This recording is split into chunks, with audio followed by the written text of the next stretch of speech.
ममता बनर्जी को किसकी गिरफ्तारी का डर सता रहा है? मुख्यमंत्री ने क्यों कहा कि बंगाल का एक और विभाजन होगा? नमस्कार, मैं रियांशी और आप देख रहे हैं खबर समय। इस समय बंगाल विधानसभा चुनाव में टीएमसी बनाम बीजेपी के बीच आरोप प्रत्यारोप का एक नया दौर चल रहा है। कोई भी सभा ले लीजिए, अगर टीएमसी की सभा हो तो बीजेपी निशाने पर और बीजेपी की सभा हो तो टीएमसी निशाने पर रहती है। भारतीय जनता पार्टी टीएमसी के 15 साल के शासन का एक्सरे करती नजर आती है, तो वहीं दूसरी तरफ टीएमसी अपनी पार्टी समर्थकों, कार्यकर्ताओं और आम जनता को ये कहकर सचेत करती है कि अगर भाजपा सत्ता में आए तो बंगाल में लोगों की मांस मछली खाने से लेकर उनकी भाषा और संस्कृति को खत्म कर सकती है। भारतीय जनता पार्टी के नेता रैलियों में लोगों को ये डर दिखाते हैं।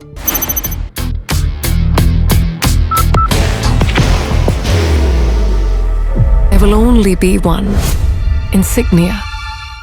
कि अगर टीएमसी सत्ता में बनी रही तो अगले 5 सालों में बंगाल बांग्लादेश बन जाएगा। यहाँ के हिंदू अल्पसंख्यक होंगे, उन्हें पूजा पाठ से वंचित कर दिया जाएगा, इत्यादि बहुत सारी बातें। पूरे बंगाल में चाहे बीजेपी हो या टीएमसी, दोनों ही पार्टियों के द्वारा डर की राजनीति की जा रही है।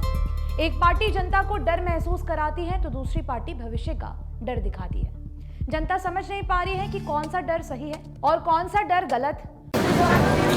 बाहर की भागदौड़ अब नहीं तोड़ेगा आपके घर का सुकून। SBM गोल्ड UPVC विंडोज, आपके घर का सुकून।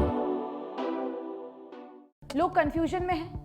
जैसे जैसे चुनाव के दिन करीब आते जा रहे हैं, डर दिखाने की राजनीति का एक और दौर शुरू हो गया है।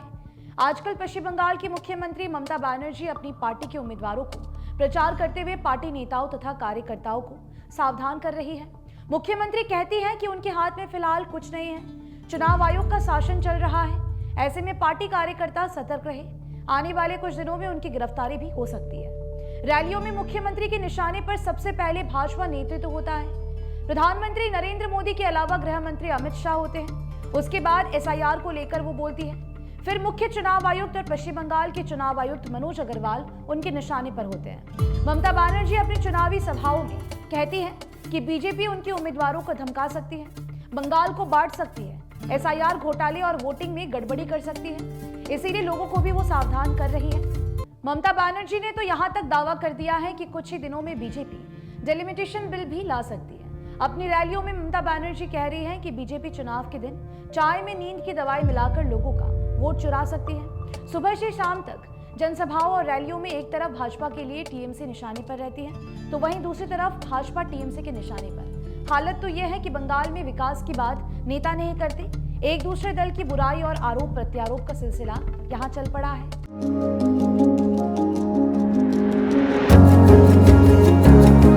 मनोकामना हॉस्पिटल, इस्कॉन मंदिर रोड, सेवक रोड, सिलीगुड़ी। ममता बनर्जी को इस बात का डर सता रहा है कि सरकारी मशीनरी जो चुनाव आयोग को रिपोर्ट कर रही है, टीएमसी वर्कर्स के खिलाफ अभियान चला सकती है। वास्तव में चुनाव आयोग ने पहले ही स्पष्ट कर दिया है कि राज्य में निष्पक्ष और हिंसा रहित चुनाव कराने के लिए चुनाव आयोग प्रशासनिक फेरबदल के साथ साथ असामाजिक तत्वों की गिरफ्तारी भी कर सकता है। उन्हें डर लग रहा है कि कहीं चुनाव आयोग एक सोची समझी साजिश के तहत उनके कार्यकर्ताओं को निशाना न बनाए, और यही कारण है कि वो अपनी रैलियों में जनता को सावधान कर रही है। उन्हें डर लग रहा है कि कहीं चुनाव आयोग एक सोची समझी साजिश के तहत उनके कार्यकर्ताओं को निशाना न बनाए, और यही कारण है कि वो अपनी रैलियों में जनता को सावधान कर रही है। तो वहीं दूसरी तरफ पार्टी कार्यकर्ताओं को भी आगाह कर रही है। ममता बनर्जी आरोप लगा रही है कि राष्ट्रीय जनगणना के बाद शुरू होने जा रही परिसीमन की प्रक्रिया बंगाल को तोड़ने की कोशिश है। ममता बनर्जी का आरोप है कि बीजेपी बंगाल के लोगों को परेशान और डराने की कोशिश कर रही है। ममता बनर्जी ने आसानसोल और भी विभिन्न जगहों में एक पर एक बीजेपी पर कई आरोप लगाए हैं। उन्होंने बंगाल को 3 टुकड़ों में बांटने की बीजेपी की साजिश तक बताया और दावे भी कई बड़े किए हैं। ममता बनर्जी ने कहा कि बंगाल को 3 भागों में बांटा जाएगा। Elevate your career at IIHM Siliguri, organizers of the International Young Chef Olympiad. Earn a degree with placements in France and Mauritius. Now in Kalimpong. कुछ हिस्से बिहार में और कुछ हिस्सों को ओडिशा में मिला दिया जाएगा। इससे उन इलाकों में रहने वाले बांग्ला बोलने वाले लोगों के साथ बुरा होगा। ममता बनर्जी बीजेपी पर टीएमसी को सरकार से हटाने के लिए 1000 करोड़ रुपए की डील की बात करती है। उन्होंने सोशल मीडिया पर एक वायरल वीडियो का हवाला दिया, जिसमें एक पार्टी के नेता हुमायूं कबीर कहते हैं कि उन्हें इस डील के तहत 200 करोड़ रुपए पहले ही मिल चुके हैं। हालांकि बीजेपी ने इस आरोप से पहले ही इनकार कर दिया है। दोनों ही पार्टियों के द्वारा शुरू की गई डर की नई राजनीति से जनता भ्रमित है। कौन सही है और कौन गलत, फिलहाल मतदाता नेताओं की सुन रहे हैं। फैसला तो वे चुनाव के दिन करेंगे कि किसका डर सही है और किसका डर गलत है। फिलहाल आपकी क्या राय है इस पूरे विषय को लेकर, हमें जरूर से बताइएगा। मुझे दीजिए इजाजत, आप हमारी खबरों को YouTube पर भी देख सकते हैं। हर समय खबर समय, धन्यवाद।